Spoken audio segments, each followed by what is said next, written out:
Namaskar, I'm Ashok Vyas, and it is a great occasion to be talking to someone who has helped many people in finding the right way towards connecting with themselves. There are so many questions that we face on day-to-day basis, and many questions are very, very important, but we ignore them because we don't have time, we don't have space that would allow us to look within. And there comes Swami Bodhananda Sarasvati ji, who has founded Sambodh Foundation, which has many centers in India, with the headquarters being in Trivandrum, and then the Sambodh Society also is under his patronage. He's chairman of, which is situated at Kalamazoo, Michigan, but it has 24 centers in various cities of America. With that detail, let me have the joy and pleasure of welcoming Swami Bodhananda Sarasvati ji to ITV studio here in New York. Namaskar. Thank you, Ashok. Swamiji, you carry a sense of calmness with you, and which is very difficult because people are either waiting for something to happen or they feel that which has not happened, why it didn't happen. So how do you maintain this sense of equanimity of mind? I maintain the equanimity of mind by being comfortable with myself. What I am, who I am, and what I am is, according to my conviction, is I'm a happy being, I'm a happy person, and I lack nothing. And once you have that conviction that you lack nothing, you're a complete being, then you become calm, quiet. And quietly you can go about doing whatever you're supposed to do. And I also know that nothing new happens in the world. It is the same thing recycled again and again and again. So this craze for newness is because of your own insecurity. And when you are secure within yourself, you are able to appreciate things for their true value, not the value that you impose on them. So the secret of my quietude is that I am comfortable with myself, whatever I am. So let's go with two points that came through your, call it explanation or sharing the understanding. So one, you said, I lack nothing. And let's probe, and I believe you want everyone to probably reach to the state where they feel that I lack nothing. And then they say, this is fine, it's a philosophical thing, man, but I need this N number of dollars to take care of this, that need. And right there, they start going away from what you're saying. They say, I lack nothing. Maybe it is good if you are renunciate, but for a grasthi, you always need something more to happen or to acquire, so you always lack. Now, when you say I lack nothing, where are you coming from? You see, I separate the human pursuit into two categories. We all are seeking something all the time. So I separate our pursuit into two categories. One for comforts, the other for happiness. And for comfort, we have to work to produce goods and services so that in the midst of them we feel comfortable. We have a roof over our head. If we feel cold, we can wrap with a woolen. And if we are hungry, food, thirsty, water. So those give us comfort. But beyond the limit, they become meaningless for us. How much food do we need? How many homes we need? So the other pursuit is for happiness. And people mix up these two pursuits. People think you will be happy when you have all the comforts. But the truth is, we may not be happy in the midst of comfort. We can be comfortably unhappy. That is the situation we are going through now. So from our investigation, studies and discussions, we came to this conclusion that For happiness, you have to meditate. You have to go inward. For comfort, you have to interact with the world and change the world according to your needs, within the limitation of resources. So these two pursuits are to be distinguished, and we call that Viveka Buddhi, an ability to distinguish between comforts or pleasures and happiness. For comfort, you work. For happiness, you meditate. So we have to lead a meditative, reflective life. Then you can be comfortably happy. So you have simplified it, and I think many of us can appreciate two sides, comfort and happiness. And I repeat, he says that for comforts, you have to work, and for happiness, you have to meditate. Now, many people think that once I have attained certain level of comforts, then probably I'll think about meditating. You come across people who think like that? Yeah, people think like that. They think that serially, first I work hard, make a lot of money, then retire, and then meditate. But in the process of working hard and making money and acquiring power and pleasures, you lose the capacity to meditate. Because a lot of tension comes. You have a heart problem, blood pressure problem, sugar problem. Because of all these problems, by the time you have made your billions or millions, you become a totally sick person, totally disintegrated person. So meditation is not possible. Not only that, to work hard, you need energy, a calm mind. Otherwise, you get easily tired and exhausted and confused. So even to work hard, you should practice meditation. So I would recommend a life where you meditate and work. In fact, work itself can become a meditation. So work itself can become a meditation. Sounds very good and too good to be true sometimes, because this is the work and the kind of commitments that you have lined up for your day, which prevents you from getting into that space which is referred to as meditation. And you feel that as soon as you get up, you might start thinking about what are you going to do in this meeting, or how are you going to handle so many commitments which are which requires your attention in certain span of time. So how would you say you can help someone in being able to meditate in spite of hectic pace of life and constantly active mind? My experience said our brain has the capacity to focus on a piece of work and at the same time keep the mind quiet and get access to a deeper level of energy, which we call the spirit. So the brain has the capacity. We don't use that. We use only 5% of the brain capacity. So meditation is not opposed to activity. Meditation only enhances activity. So you become a better performer, better worker, if you start your day with the meditation. And in between, sprinkle your day with the meditation. So meditation means sit quiet for a while, take a deep breath, and then watch your mind, and then move on. Just a thought, Swami, we used to think, or rather, let me say it in some other way. We think that when sages come, Swamijis, they are encouraging us to work towards realizing God.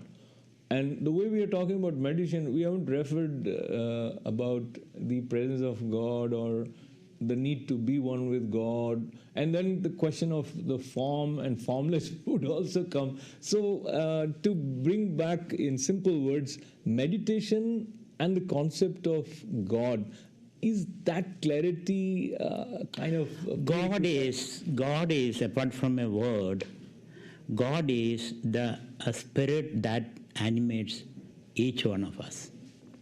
So there is a spirit which we call consciousness or awareness, which is very deep within us, in the presence of which we are able to entertain our thoughts, our feelings, and we are able to interact with the world.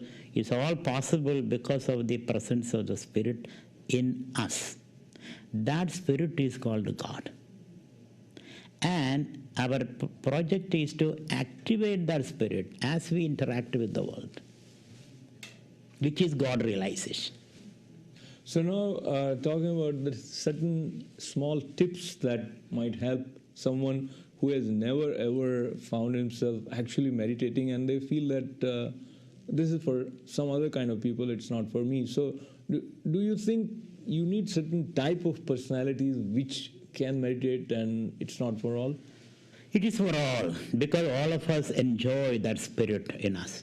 We are a combination of body, mind, and spirit. A spirit, I will say, awareness. That's the meaning of spirit. So all of us are capable of meditation and have to meditate. And the world is going toward that state because we are now knowledge workers. We work with our brain, our mind, not with our hands and muscles. More and more, it is knowledge society.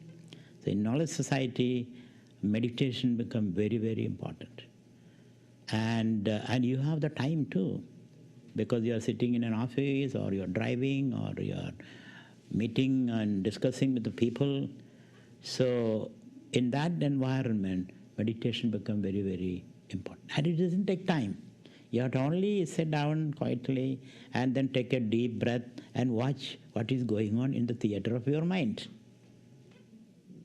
And which we can do. While I'm talking, I am thinking of what is going on. I am watching what is going on in my mind. So I am meditating now. You are meditating because you are focusing on what I am saying. You are focusing on what you should say next. So we all can enjoy meditation all the 24 hours and calmly face our problem so that we can marshal all your capacities toward the solution of a problem. It is possible. First of all, let us believe it is possible. It is necessary. Otherwise, we will go crazy because enormous information that is banging on us. We need a way of processing all those information. Otherwise, this computer will crash. And talking about computer crash, comparing with what you have seen in India, and as since last 15 years or so, you have been helping people here in America. Do you see certain distinct differences between the kind of problems that we as human beings are encountering in this part of the world and that part of the world? True. In India, our problem is poverty, corruption, lack of organization, lack of planning, lack of long-term thinking.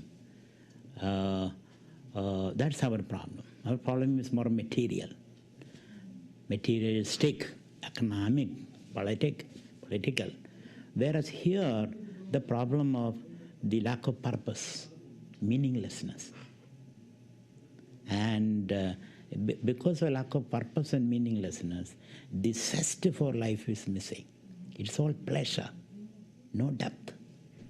So the society is becoming aimless. Children are confused, young people are confused. They have no motivation. And so here it's a spiritual crisis. There it is an economic crisis in India. When you say lack of purpose, and we go back to India, then connecting with our earlier reference of comfort and happiness. So in India, many times the purpose is limited to acquiring comforts or having access to... It is coming. One sad thing in India is not able to dovetail their ancient values of meditation and yoga and spirituality with the materialistic ideas of richness and comfort and research and roads and airports and then all that. So we need a deep thinking, and this environmental awareness lead us towards that. So we know that the modern progress leads to environmental problems. So how do we put all these things together? We have to progress. Our people are in India are in poverty. Poverty is a big issue. Corruption is a big issue. So how do we redefine the idea of development. How we make it inclusive, sustainable, environment friendly, green, and there meditation comes, spirituality comes, yoga comes, sharing of resources. So India has an opportunity now, because China is blindly following America. India is still resisting. So India is on the cusp of history, where what India decides will be the future of the world. 1.2 billion people, how they resolve their problem will be the future. When you say that, I'm reminded of the present Prime Minister of India, and I don't know where you see the relationship between spirituality and politics. We have seen a lot of discussion where the way Prime Minister is talking, and also as he comes from Kashi, he promised that he wants to make that as a spiritual capital of the world. So Narendra Modi is making waves in India and the world also. And he brings a certain skill set which was not there in the Indian Prime Ministers. He is deeply rooted in the Indian tradition. He is committed to that. And he grew rooted in that tradition. And at the same time, he's a modern person. He talks about development, he talks about skills and scale and speed and then all those things. So here I find a person who was capable of combining Indian spirituality, Indian tradition, and the modern values. And I see a lot of promise in this person. This person is a man of the future. So this man of the future is also connecting with America and connecting with that moment where you became clear about your calling, when you felt that the routine path of making money, earning and living is not for me. How you became aware of that inner calling? It is something which is maybe built in me, in my psyche or my genetic code structure, because as far as I can remember, I have been fascinated by the idea of the transcendent. Though I was not using that word, a certain calling toward the higher was always there. So that's why I was not, though I have a good college education, university education, I was not tempted by a job or a marriage or, routine life. I've always thought that there is something more to do. So then I had a good opportunity of studying with some of the great Mahatmas of India. I had the good fortune to sit at their feet and imbibe this knowledge. And I was a very restless young man, very restless, gone through all philosophies, all movements and all that. And finally I came to Vedanta, and it gave me deep satisfaction. And thereafter I thought I must share whatever gave me peace, I must share with all people. So when you started sharing, and I bring you back to America, how people have responded to your message or teachings of Vedanta? Actually, most of my workers are Americans. People who work for me are Americans and white Americans. Indians gives donation, but they don't take interest in studies. It's American who serious, they take time off, they say it, they take notes, they are seriously practicing what we are saying. You must be knowing 7% of Americans practice yoga. And Vedanta seems to be a message which the multicultural America is accepting now. America is becoming a multicultural society. And America is inviting the best from all over the world. So for them, for their spiritual aspiration can be met only by Vedanta, not by the sectarian denominational religions. So Swami Vivekananda also came and shared the message of Vedanta. If you were to summarize what Vedanta is, what would Vedanta says man is essentially a divine being. There's a divine center in all of us.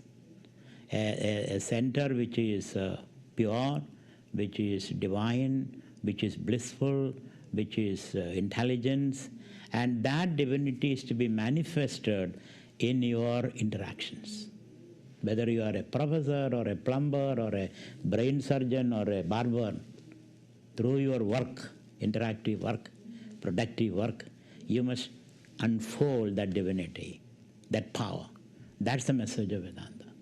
So unfolding the divinity within, and as we have very few minutes left with Swami Bodhananda Sarasvati ji. Sambodh is the organization's name that he has founded. While you are overlooking or inspiring 24 centers here and a couple of centers in India, that itself is a lot of work that demands your attention.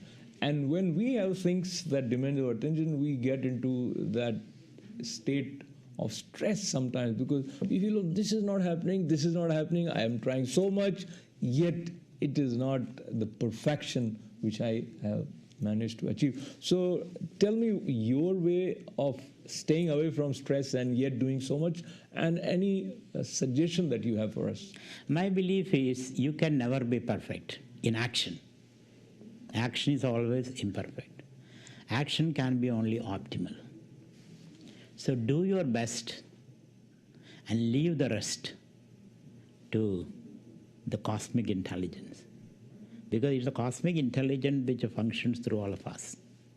So my message is, don't look for perfection. Perfection is madness. Perfection is inaction. Perfection is an escapism. Some people say that you use this as an excuse to sort of pamper your laziness. Yes. That's what I say. The craze for perfection is laziness. It is only hiding behind the idea of perfection. You don't do anything. So do what you can, because action is always messy. It is a work in progress. And so you do your best, be sincere, and be calm, because when you're calm, you can pull out the best responses. If you're agitated, disturbed, then you don't realize your optimal potentiality. The use of the word calm is dripping when Swami Bodhananda Sarasvati says, stay calm. And as we are about to wind up this conversation, Swami, one question which goes towards your personal path of realizing yourself. Any moment that you feel was optimum in or very intense in terms of feeling very happy? There is a moment, aha moment I had. Maybe first time when I had the aha moment was when I saw the Himalayas. That I was hardly 20 at that time. I just went with a few of my friends to Himalayas, and it was an eye-opener to me. It was something so overwhelming to me. My spirit came through my nose, I should say. My hair stood on their end. And I was stunned to see. I got transported into a different realm of consciousness without my knowledge. And that gave me an insight. There is something more in life. And then when I studied the scriptures, the Bhagavad Gita, the Upanishads, some of the statement there is so inspiring. It is so inspiring. It can kick you out of your little self and transport you. And then I discuss these ideas with people. It gives me aha moment. So now every moment is an aha moment for me. Wow. So that is the aha moment, and Swamiji has been very kind in giving us the secret. So if we want to experience that aha moment, probably going for the darshan of Himalayas is one palpable way. And what is it that makes it happen? For that, probably scriptures have helped him, and then he has shared that through his lectures, through his workshops, and is continuously doing that. And in that series, he happens to be in New York, and very kindly agreed to join us here at ITO Studio. I appreciate your presence, sir. Thank you very much. Thank you, Ashok. Thank you very much. Thank you for inviting me. So thanking Swami Bodhananda Sarasvati and thanking all of you for being with us. This is Ashok Vyas.